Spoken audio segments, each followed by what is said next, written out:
Pues había prometido hablarles a mis estudiantes y lectores en general de mi obra sobre mi primer libro, un libro de hace ya mucho tiempo, 1992, en más de 20 años, eh, o más. Eh, que por supuesto para mí como autor es un libro ya, como, como le ocurre a todo autor, con su primer libro, pues digamos viejo, ¿no? Sin embargo, me parece necesario eh, para quien está interesado y motivado en darle un seguimiento a mi pensamiento.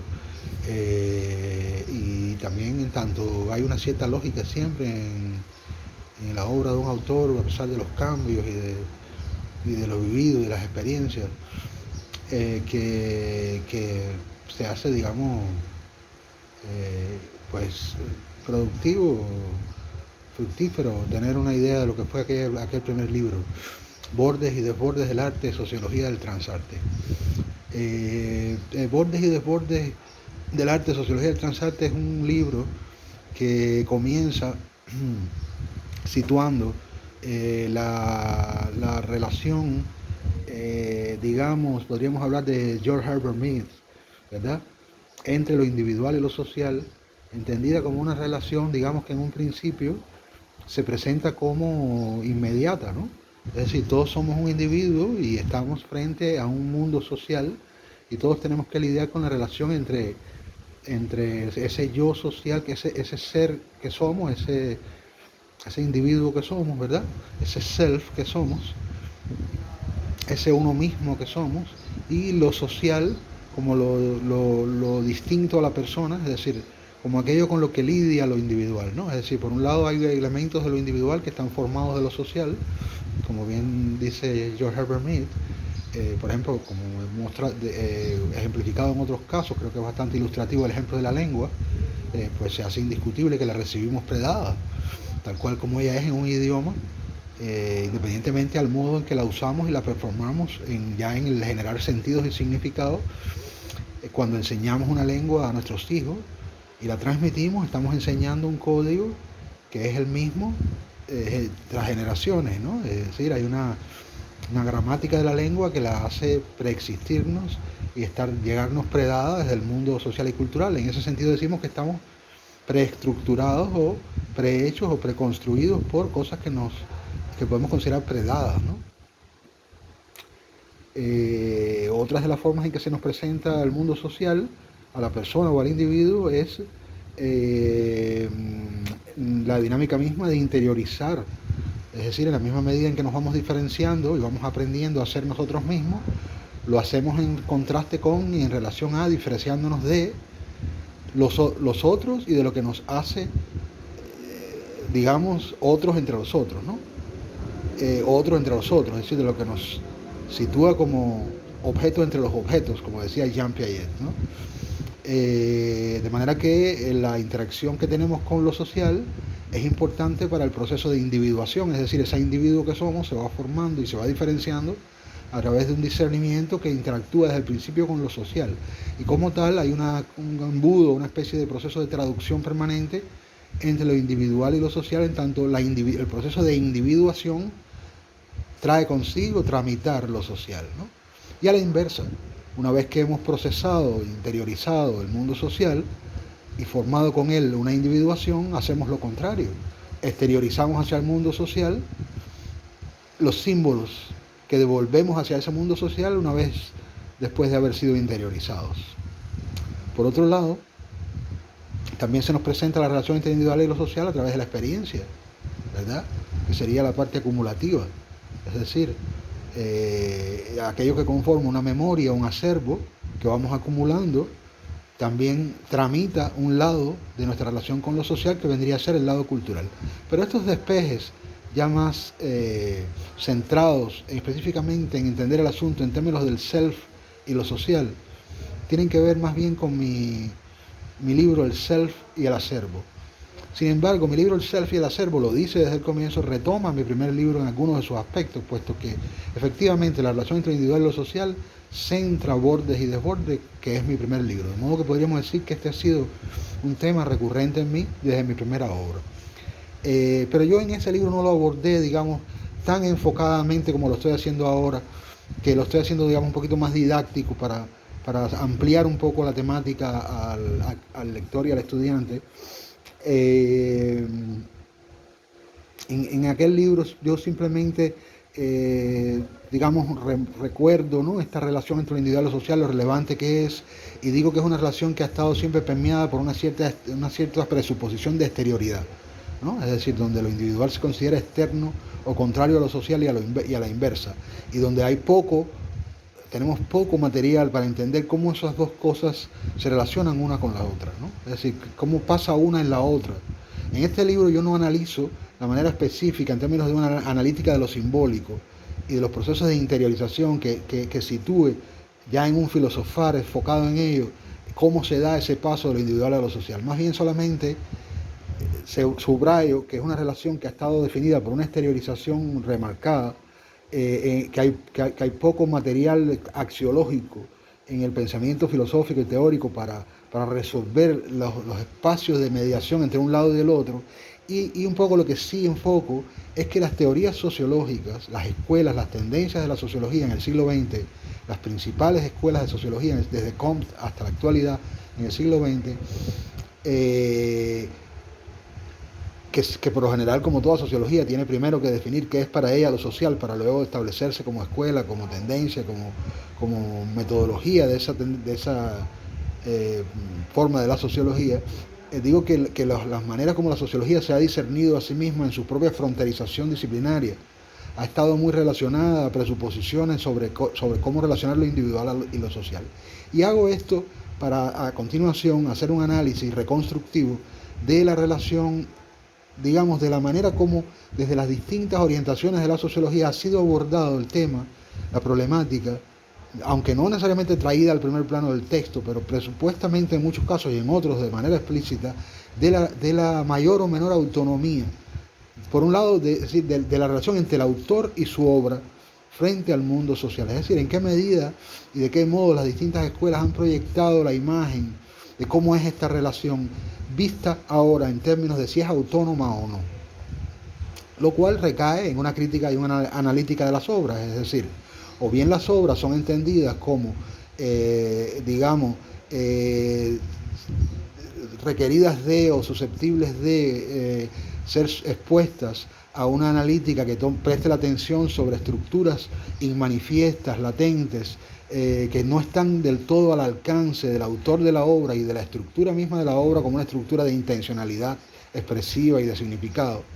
Y el método sociológico debe ir en busca de esas estructuras inmanifiestas que pueden ser bien instituciones, bien normas sociales, bien en el caso, esto en el caso de los institucionalismos, ¿no?, y de los normativismos en sociología, pero podría ser también, digamos, en el caso de los contextualismos sociológicos o de las tendencias más historicistas y marxistas, buscando elementos en la biografía del autor que lo conecten con su época histórica, con el momento social que vive, con el contexto, con las circunstancias económicas, si es de esta o aquella otra extracción social, cómo lo inciden los problemas económicos, en fin, y históricos. Es decir, las escuelas que podríamos llamar más, el marxismo sería la expresión más extrema de esto, deterministas, ¿no?, donde se considera que el mundo económico, social, político, las estructuras, incluso estructural, en el caso de los estructuralismos sociológicos, está conformado por lógicas objetivas que tienen un determinismo sobre ese individuo, sobre esa obra, y por lo tanto a la hora de entrar en el espacio de una analítica de las obras, son metodologías que, digamos, subestiman al texto artístico, discriminan la posibilidad, es decir, disminuyen el reconocimiento de que el lenguaje artístico, el lenguaje de la obra, sea algo en sí a ser considerado por su propia autonomía, y lo ven siempre como proyectando como un espacio sobre el cual cae todo ese mundo que lo determina, que lo condiciona. Por lo tanto, la metodología de análisis de la obra en esos casos va en busca de cómo el texto proyecta y manifiestamente esas cosas externas a él que lo están incidiendo, de las cuales él es o bien un reflejo, o bien una mímesis, o bien simplemente está permeado él como estructura de lenguaje por homologías que reflejan dinámicas de grupo o elementos estructurales de la sociedad y de la cultura. Es decir, yo hago en esta primera parte del libro una contrastación entre distintas formas de aproximación a la problemática de la autonomía del arte, específicamente del lenguaje y del autor, para distinguir allí, como resultado de toda esta reconstrucción que hago de las distintas escuelas, a los determinismos de los indeterminismos. Y por supuesto yo como autor me posiciono desde el indeterminismo, donde estarían, digamos, a diferencia del estructuralismo, a diferencia del estructuralismo, digamos, antropológico-social, a diferencia del funcionalismo, a diferencia de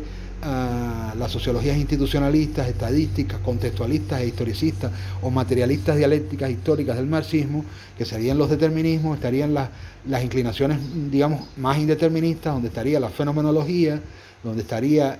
la fenomenología de la obra, del lenguaje, donde estaría, por supuesto, la lingüística y específicamente la semiótica, exclusivamente aquella más enfocada en el análisis propiamente del lenguaje de la obra como una autonomía textual compuesta de íconos, de signos, de indicios, de elementos que son aislables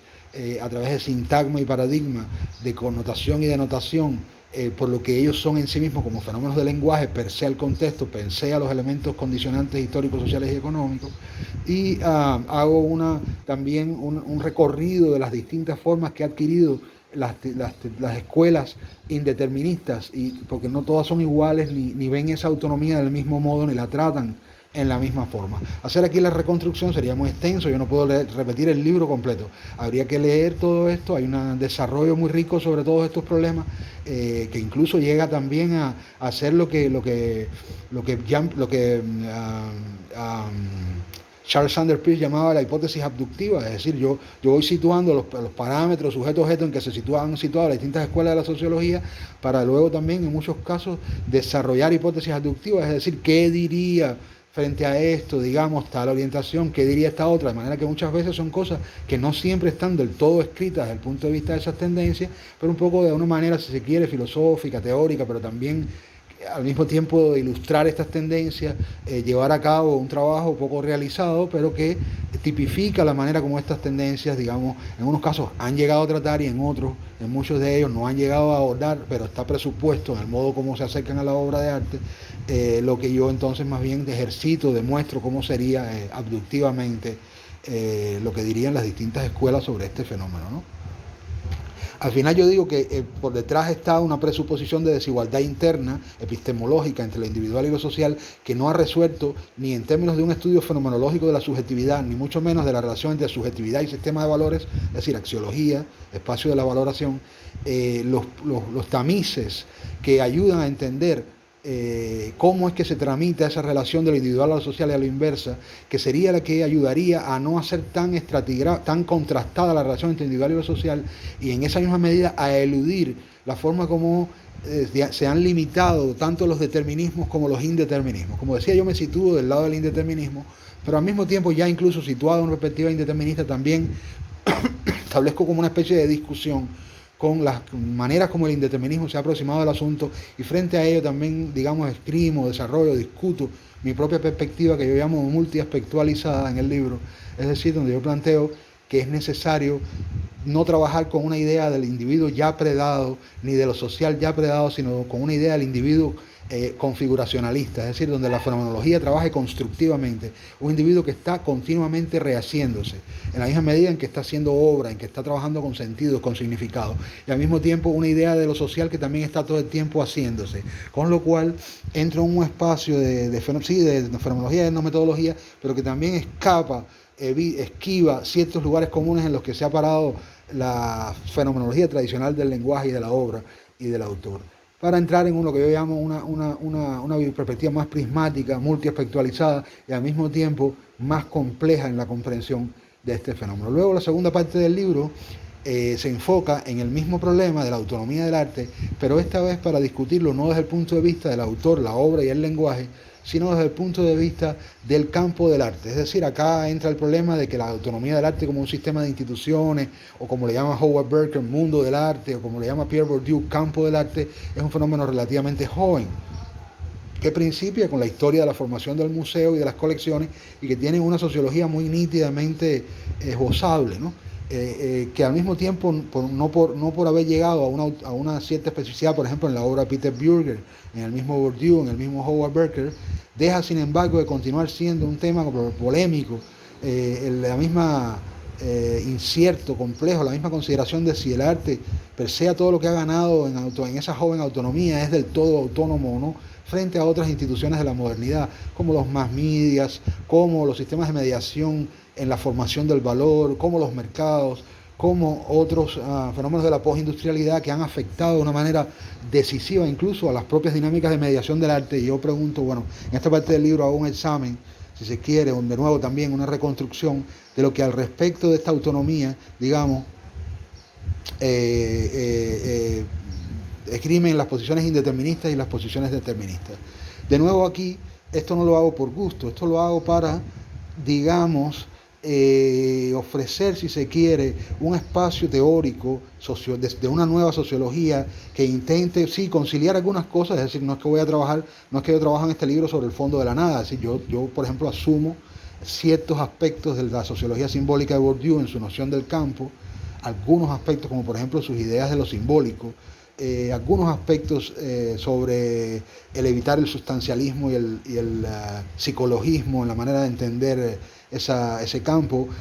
algunos elementos de Howard Berker. Es decir, yo asimilo algunas cosas el mismo incluso Peter Bürger, algunas cosas de la manera como ha sido discutido el asunto, pero al mismo tiempo también hago una crítica, pues yo planteo que todas estas tendencias que han definido el campo no han resuelto en gran medida el hecho de que la propia fronterización que las formas de hacer sociología están discerniendo en el campo mismo de la sociología como un asunto disciplinario, en la definición misma de qué es la cosa en sociología y de qué es lo que hace lo social, traen consigo muchas veces de manera inconsciente una serie de presupuestos sobre lo individual y lo social que no están del todo bien discutidos. Yo en este libro no llego a profundizar en ese tema de la mediación entre lo individual y lo social. Es en mi libro El Self y el Acervo, donde yo realmente dedico un trabajo de filosofía clásica al problema del self y me meto de lleno ya en ese espacio entre ambos, en ese tamiz interno que permite la traducción entre lo individual y lo social. Yo en este libro no entro ahí propiamente, pero sí, digamos, anuncio, ¿no?, que el problema no está resuelto, que hay desigualdades epistemológicas entre los dos conceptos y que casi todas las maneras como se ha abordado el asunto traen esa dificultad, ¿no? Y entonces un poco adelanto que hay que moverse, digo yo en el libro, no es que argumento por qué, ¿no? Pongo ejemplos empíricos en el campo, ¿no? Yo digo, por ejemplo, que no se puede analizar el campo sin entender sus polos axiológicos, como son, por ejemplo, el polo de la creación, el polo de la intermediación y el polo de la teorización. Y hago un análisis de cómo se relacionan estos distintos momentos. Y también hago un análisis de todo lo que está pasando con la formación del valor, que se ha alterado de una manera importante, ¿no? Y luego, precisamente en base a ello, un poco como que planteo que la manera como están organizadas las teorías al respecto no son del todo satisfactorias, aunque puedan suplir algunos elementos necesarios a la comprensión. Y anuncio, digamos, una especie de perspectiva basada en una fenomenología de la subjetividad, es una fenomenología que conjuga teoría de la subjetividad con axiología. Y propone una especie de fenomenología realizativa, configuracionalista del campo, donde todo se está haciendo, donde todo está en un proceso de elaboración, si se quiere, ¿no? Pues yo diría que esta sería, digamos, la primera parte de aquel primer libro, ¿no? Luego ya entonces sí el libro entra en una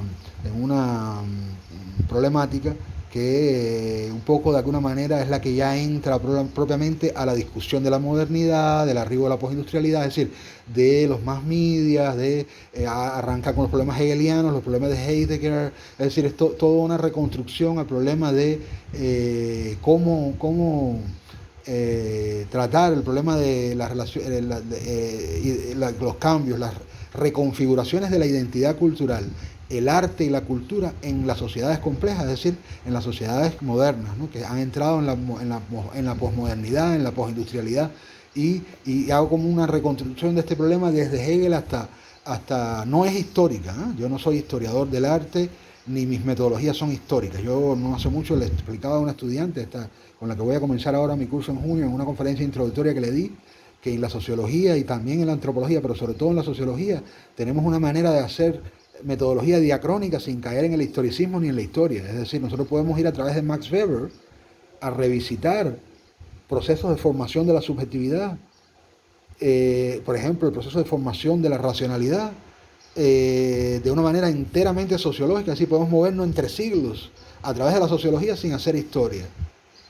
¿Ah? Es decir, es posible movernos con metodologías diacrónicas que abarquen periodos de tiempo que desde el punto de vista del historicismo serían históricos, pero que están siendo analizados de modo sociológico. Por lo tanto, no es historia lo que estamos haciendo, es sociología. Y esto es importante